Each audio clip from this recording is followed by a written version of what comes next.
Boss ಟಿವಿಯ ಎಲ್ಲ ವೀಕ್ಷಕರಿಗೂ ನಮಸ್ಕಾರ. ಇನ್ನೇನು ಕ್ರೀಡಾ ಪ್ರೇಮಿಗಳು ಸಾಕಷ್ಟು ಕುತೂಹಲದಿಂದ ಕಾಯ್ತಾ ಇದ್ದಕ್ಕಂತಹ IPL ಸೀಸನ್ ಇವತ್ತಿಂದ ಅಧಿಕೃತವಾಗಿ ಪ್ರಾರಂಭವಾಗುತ್ತೆ. ಕೋಲ್ಕತ್ತಾದ ಈಡನ್ ಗಾರ್ಡನ್ ನಲ್ಲಿ RCB ವರ್ಸಸ್ KKR ನಡುವೆ ಇವತ್ತು ಉದ್ಘಾಟನಾ ಪಂದ್ಯ ನಡೆಯುತ್ತೆ. ಆದ್ರೆ ಈ ಒಂದು ಉದ್ಘಾಟನಾ ಪಂದ್ಯಕ್ಕೆ ವರುಣನ ಅಡ್ಡಿ ಆತಂಕ ಕೂಡ ಇದೆ. ಆದ್ರೆ ಇದೆಲ್ಲವನ್ನ ಬಿಟ್ಟು ನೋಡೋದಾದ್ರೆ 2008 ಅಂದ್ರೆ IPL ನ ಮೊದಲನೇ ಸೀಸನ್ ಅಲ್ಲೂ ಕೂಡ ಇದೇ KKR ಮತ್ತು RCB ನಡುವೆ ಉದ್ಘಾಟನಾ ಪಂದ್ಯ ನಡೆದಿತ್ತು. ಆದ್ರೆ ಈ ಪಂದ್ಯದಲ್ಲಿ RCB ಹೀನಾಯವಾಗಿ ಸೋಲನ್ನ ಅನುಭವಿಸಿತು. 2008ರಲ್ಲಿ ನಡೆದಂತಹ ಉದ್ಘಾಟನಾ ಪಂದ್ಯದಲ್ಲಿ ಹಲವು ವಿಶೇಷತೆ ಕೂಡ ಇದೆ. ಏನದು ವಿಶೇಷ ಅಂತೀರಾ? ಈ ವಿಡಿಯೋದಲ್ಲಿ ನೋಡ್ತೀನಿ, ಸ್ಕಿಪ್ ಮಾಡದೆ ನೋಡಿ. 2008ರಲ್ಲಿ ನಡೆದಂತಹ ಮೊದಲನೇ ಉದ್ಘಾಟನಾ ಪಂದ್ಯದಲ್ಲಿ ಇದೇ KKR ಮತ್ತು RCB ನಡುವೆ ಮ್ಯಾಚ್ ನಡೆಯಿತು. ಬೆಂಗಳೂರಿನ ಚಿನ್ನಸ್ವಾಮಿ ಮೈದಾನದಲ್ಲಿ ನಡೆದಂತಹ ಈ ಪಂದ್ಯದಲ್ಲಿ RCB ಹೀನಾಯವಾಗಿ ಸೋಲನ್ನ ಅನುಭವಿಸಿತು. ಮೊದಲು ಟಾಸ್ ಗೆದ್ದಂತ RCB ಫೀಲ್ಡಿಂಗ್ ಅನ್ನ ಆಯ್ಕೆ ಮಾಡ್ಕೊಂತು. ಈ ಒಂದು ಆಯ್ಕೆಯಲ್ಲಿ ಏನಾದರೂ RCB ಎಡವುತ್ತಾ ಅನ್ನೋ ಪ್ರಶ್ನೆ ಕೂಡ ನಡೆಯುತ್ತೆ. ಯಾಕೆಂದ್ರೆ ಈ ಮ್ಯಾಚ್ ಅಲ್ಲಿ RCB ಹೀನಾಯವಾಗಿ ಸೋಲನ್ನು ಅನುಭವಿಸುತ್ತೆ. ಬ್ಯಾಟಿಂಗ್ಗೆ ಬಂದಂತ KKR ಬ್ರೆಂಡನ್ ಮೆಕಲಮ್ ಅವರ ಸ್ಫೋಟಕ ಬ್ಯಾಟಿಂಗ್ ನೆರವಿನಿಂದ 222 ರನ್ ಅನ್ನ ಪೇರಿಸುತ್ತೆ. ಅಂದ್ರೆ 3 ವಿಕೆಟ್ ನಷ್ಟಕ್ಕೆ 20 ಓವರ್ಗಳಲ್ಲಿ 222 ರನ್ಗಳ ಬೃಹತ್ ಮೊತ್ತವನ್ನ RCBಗೆ ಟಾರ್ಗೆಟ್ ಕೊಡುತ್ತೆ. ಇದರಲ್ಲಿ ಬ್ರೆಂಡನ್ ಮೆಕಲಮ್ ಒಬ್ಬರೇ 158 ರನ್ ಹೊಡಿತಾರೆ. ಇದರಲ್ಲಿ 10 4 ಮತ್ತು 13 6 ಇರುತ್ತೆ. ಫಸ್ಟ್ನೇ ಸೀಸನ್ ಉದ್ಘಾಟನಾ ಪಂದ್ಯದಲ್ಲೇ ಬ್ರೆಂಡನ್ ಮೆಕಲಮ್ ಅವರ ಸ್ಫೋಟಕ ಬ್ಯಾಟಿಂಗ್ ಕ್ರಿಕೆಟ್ ಪ್ರೇಮಿಗಳ ಒಂದು ನಿಬ್ಬೆರಗಾಗುವಂತೆ ಮಾಡುತ್ತೆ.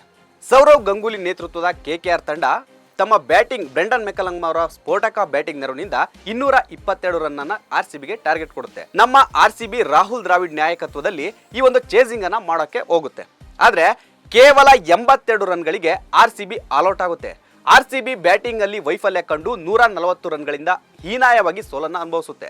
ಈ ಪಂದ್ಯದಲ್ಲಿ ಕೊಹ್ಲಿ ಕೂಡ ಇದ್ದು ಕೇವಲ 1 ರನ್ ಅನ್ನ ಮಾತ್ರ ಹೊಡಿತಾರೆ. ಇನ್ನು ಚೇಸಿಂಗ್ಗೆ ಬಂದಂತ RCBಯ ಯಾವ ದಾಂಡಿಗೆ ಕೂಡ ಪ್ರತಿರೋಧವನ್ನ ಒಡ್ಡಲ್ಲ. ಅಂದ್ರೆ ಕೇವಲ 82 ರನ್ಗೆ RCB ಆಲ್ಔಟ್ ಆಯ್ತು ಅಂದ್ರೆ ಲೆಕ್ಕ ಹಾಕೊಳ್ಳಿ ಅವರ ಬ್ಯಾಟಿಂಗ್ ಯಾವ ರೀತಿ ಇತ್ತು ಅಂತ. ಒಟ್ಟಿನಲ್ಲಿ ಮೊದಲನೇ ಪಂದ್ಯದಲ್ಲೇ RCB KKR ವಿರುದ್ಧ ಹೀನಾಯವಾಗಿ ಸೋಲನ್ನ ಅನುಭವಿಸುತ್ತೆ. ನೋಡಿ, ನಾನು ಮೊದಲೇ ಹೇಳಿದೆ ಇದರಲ್ಲಿ ಈ ಒಂದು ಮೊದಲನೇ ಸೀಸನ್ನ ಉದ್ಘಾಟನಾ ಪಂದ್ಯದಲ್ಲಿ ಹಲವು ವಿಶೇಷತೆ ಇತ್ತು ಅಂತ. ಏನಾ ವಿಶೇಷ ಅಂತೀರಾ? ಈಗ ಹೇಳ್ತೀನಿ ನೋಡಿ. ಮೊದಲನೇ ಪಂದ್ಯದಲ್ಲಿ ಬ್ರೆಂಡನ್ ಮೆಕಲಮ್ 158 ರನ್ ಹೊಡಿತಾರೆ. 158 ರನ್ ನೆನಪಿಟ್ಕೊಳ್ಳಿ. 158ರಲ್ಲಿ 8 ಇದೆ. ಇನ್ನು RCB ಚೇಸಿಂಗ್ ಹೋಗಿ 82 ರನ್ಗಳಿಗೆ ಆಲ್ಔಟ್ ಆಗುತ್ತೆ.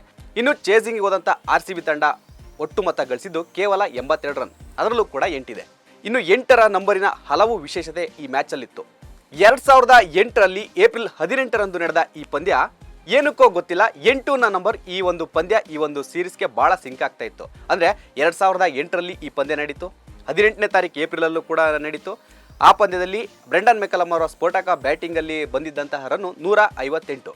ಇನ್ನು ಆ ಒಂದು ಬೃಹತ್ ಮೊತ್ತವನ್ನು ಚೇಸ್ ಮಾಡಿದ RCB ಗಳಿಸಿದ್ದು ಕೇವಲ 82 ರನ್. ಇದಿಷ್ಟೇ ಅಲ್ಲ, ಇನ್ನೂ ಸಾಕಷ್ಟು 8ರ ನಂಟು ಈ ಒಂದು ಪಂದ್ಯಕ್ಕೆ ಈ ಒಂದು ಮೊದಲನೇ ಪಂದ್ಯಕ್ಕೆ ಇತ್ತು. ಈ ಮೊದಲನೇ ಪಂದ್ಯದ ಮತ್ತೊಂದು ವಿಶೇಷ ಅಂದರೆ RCB ತಂಡದಲ್ಲಿದ್ದಂತಹ 3 ಜನ ಬೌಲರ್ ಕೂಡ KKR ವಿರುದ್ಧ ಹೊಡೆಸ್ಕೊಂಡಿದ್ದ ರನ್ನಲ್ಲೂ ಕೂಡ 8 ನಂಬರ್ ಇದೆ. ಅಂದರೆ RCB ತಂಡದಲ್ಲಿದ್ದಂತಹ ಬೌಲರ್ ಪ್ರವೀಣ್ ಕುಮಾರ್ ಅವರು 38 ರನ್ನನ್ನು ಹೊಡೆಸ್ಕೊಳ್ತಾರೆ. ಇನ್ನು RCB ತಂಡದ ಮೇನ್ ಬೌಲರ್ ಆಗಿದ್ದಂತಹ ಜಹೀರ್ ಖಾನ್ ಕೂಡ 4 ಓವರ್ ಬೌಲಿಂಗ್ ಮಾಡಿ 38 ರನ್ನ ಹೊಡೆಸ್ಕೊಂತಾರೆ. ಈ ಇಬ್ಬರಲ್ಲೂ ಕೂಡ 8 ನಂಬರ್ ಇದೆ. ಅದೇ ರೀತಿ ದಕ್ಷಿಣ ಆಫ್ರಿಕಾದ ಜಾಕ್ ಕಾಲಿಸ್ RCB ತಂಡದಲ್ಲಿದ್ದರು ಮೊದಲೇ ಪಂದ್ಯದಲ್ಲಿ. ಅವರು ಕೂಡ 4 ಓವರ್ನ ಬೌಲ್ ಮಾಡಿ 48 ರನ್ ಅನ್ನು ಹೊಡೆಸ್ಕೊಳ್ತಾರೆ. ಆದರೆ ಈ 3 ಬೌಲರ್ಗಳ ಒಂದು ಅವರು ರನ್ ಹೊಡೆಸ್ಕೊಂಡಿದ್ದ ನಂಬರ್ಗಳಲ್ಲಿ 38, 38, 48 8 ನಂಬರ್ ಇದೆ. ಸೊ ಮೊದಲನೇ ಪಂದ್ಯದಲ್ಲಿ 8 ನಂಬರ್ಗೆ ಏನಿದು ಸಿಂಕ್ ಅಂತ ಹೇಳ್ಬೋದು. ಇನ್ನೊಂದು ವಿಶೇಷ ಅಂದರೆ ವಿರಾಟ್ ಕೊಹ್ಲಿ ಅವರ ಜರ್ಸಿ ನಂಬರ್ ಕೂಡ 18, ಅದರಲ್ಲೂ ಕೂಡ 8 ಇದೆ. ಈ ಮೊದಲನೇ ಪಂದ್ಯ ಯಾಕೆ ಈ ರೀತಿ RCB ಹೀನಾಯವಾಗಿ ಸೋಲ್ತು, ಅದಕ್ಕೇನಾದರೂ ಈ 8 ನಂಬರ್ ಇದೆಯಾ ಅಂತ ನೋಡೋದಾದ್ರೆ ಅದಕ್ಕೂ ಇದಕ್ಕೂ ಯಾವುದೇ ರೀತಿಯ ಸಾಮ್ಯತೆಯನ್ನು ನಾವು ನೋಡೋಕ್ಕಾಗಲ್ಲ. ಬಟ್ ಏನಂತಂದರೆ ಆ ಮ್ಯಾಚಲ್ಲಿ ವಿಶೇಷ ಏನಂತಂದರೆ ಈ ಒಂದು 8ರ ನಂಟು ಕೂಡ ಜಾಸ್ತಿ ಇತ್ತು. ಅಂದರೆ ಬ್ರೆಂಡನ್ ಮೆಕಲಮ್ ಅವರು 158 ರನ್ ನೋಡಿದ್ರು, ಅದರಲ್ಲಿ 8 ಇತ್ತು. ಚೇಸಿಂಗ್ ಹೋದಂಥ RCB ಒಟ್ಟು ಗಳಿಸಿದ್ದು 82 ರನ್ನು, ಅದರಲ್ಲೂ 8 ಇದೆ. ಇನ್ನು ಪ್ರವೀಣ್ ಕುಮಾರ್ ಬ್ಯಾಟಿಂಗು RCB ಪರ ಅವರು ರನ್ ಹೊಡೆದಿದ್ದು 18 ರನ್ನು, ಅವ್ರದ್ದೇ ಹೈಯೆಸ್ಟು ಆ ಪಂದ್ಯದಲ್ಲಿ, ಅದರಲ್ಲೂ 8 ಇದೆ. ವಿರಾಟ್ ಕೊಹ್ಲಿ ಜರ್ಸಿ ನಂಬರ್ 18, ಅದರಲ್ಲೂ 8 ಇದೆ. ಇನ್ನು ನಮ್ಮ RCB ಬೌಲರ್ಗಳಾದಂತಹ ಪ್ರವೀಣ್ ಕುಮಾರ್, ಜಹೀರ್ ಖಾನ್, ಜಾಕ್ ಕಾಲಿಸ್ ಅವರು ರನ್ ಹೊಡೆಸ್ಕೊಂಡಿದ್ದು ಪ್ರವೀಣ್ ಕುಮಾರ್ ಎಷ್ಟು ಹೊಡೆಸ್ಕೊಂಡ್ರು 38 ರನ್ನು, ಅದರಲ್ಲೂ 8. ಜಹೀರ್ ಖಾನ್ ಹೊಡೆಸ್ಕೊಂಡಿದ್ದು 38 ರನ್ನು, ಅದರಲ್ಲೂ 8 ಇದೆ. ಇನ್ನು ಜಾಕ್ ಕಾಲಿಸ್ 48 ರನ್ ಹೊಡೆಸ್ಕೊಳ್ತಾರೆ, ಅದರಲ್ಲೂ 8 ಇದೆ. ಈ ಎಲ್ಲ 8ರ ನಂಟು ಮೊದಲನೇ ಪಂದ್ಯಕ್ಕೆ ಇತ್ತು. ಈ ಒಂದು 2008ರ ಮೊದಲನೇ ಉದ್ಘಾಟನಾ ಪಂದ್ಯದ ಮತ್ತೊಂದು ವಿಶೇಷ ಏನಂದ್ರೆ ಮೊದಲನೇ ಪಂದ್ಯದ ಉದ್ಘಾಟನಾ ಪಂದ್ಯದಲ್ಲಿ ಆಡಿದಂಥ ಎರಡೂ ತಂಡಗಳು ಅಂದರೆ KKR RCB ಪ್ಲೇ ಆಫ್ಗೆ ಹೋಗಲಿಲ್ಲ. ಪ್ಲೇ ಆಫ್ಗೆ ಹೋಗಿದ್ದು ರಾಜಸ್ಥಾನ ಮತ್ತು ಪಂಜಾಬ್. ಅದರಲ್ಲಿ 2018ರ ಸೀಸನ್ನಲ್ಲಿ ರಾಜಸ್ಥಾನ್ ರಾಯಲ್ಸ್ ಚಾಂಪಿಯನ್ ಆಗಿ ಹೊರಹೊಮ್ಮುತ್ತೆ. ಇನ್ನು ಉದ್ಘಾಟನಾ ಪಂದ್ಯ ಆಡಿದಂತಹ KKR ಮತ್ತು RCB ಪ್ಲೇ ಆಫ್ಗೆ ಹೋಗಕ್ಕೆ ಆ ಸೀಸನ್ನಲ್ಲಿ ಸಾಧ್ಯ ಆಗಲಿಲ್ಲ.